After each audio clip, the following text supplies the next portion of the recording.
the reason that the program was popular and the reason that we had so much fun doing it and were able to do some of the things that we did was because we had a great crew, great directors, all of whom were interested in the program. And we made a big point of including everybody on the crew. Anything they suggested got serious consideration.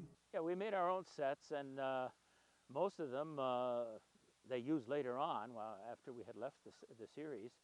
But they were sort of, well, I tell you, the guy that designed the sets, Joe Turrisi, was really a master at, you know, getting depth. Oh boy, it's been a long time.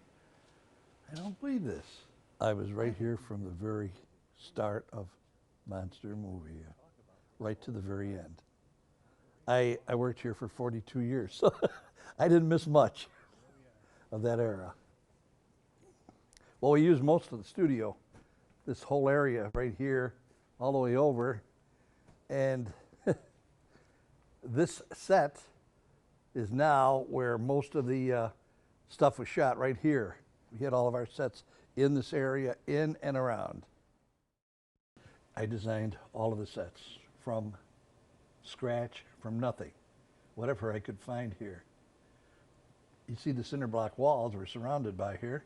We used those, I incorporated those all the time. We had many brick units, taking the brick units and lighting them and making them look dingy, creating cemeteries, creating underground arms and hands coming out of the graves. You know, it was all with cameras and all with lights. It was great. And no budget, by the way. We had no budget. Everything had to be from spare parts and what we could glean. We had wonderful cooperation from local merchants. The local people at the Bristol labs said, oh, we have all this out-of-date glassware that we don't use, all these test tubes and retorts and stuff, and we'd put those up for our laboratory scenes, for example. Everybody took an interest in the show, and we were very fortunate that the sales department took an interest in the show. They all wanted to be on it. So we always had dead bodies, etc. You got rid of the doors. They had the big heavy doors that we could use. They were part of our funeral scene. We had our salesmen, they always wore suits in those days, coming through the heavy, massive doors. And we conducted a funeral ceremony right here in the studio. But that's gone now. Here they are. Here are the doors.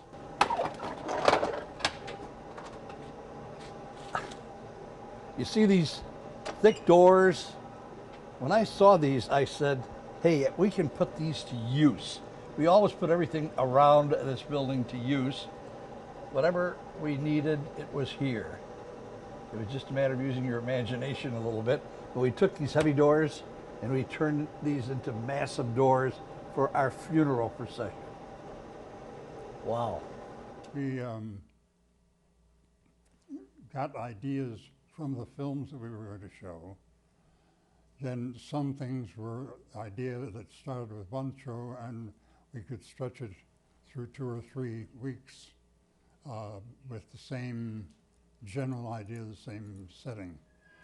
The bodiless head was a strictly magician's trick. And that was done with mirrors underneath the table. There was a formula for doing that so that it worked out like you could see underneath the table legs, and there was the head on that table. Today that's done so easily with special effects, but in those days we didn't have the special effects we have today, and so it was much difficult.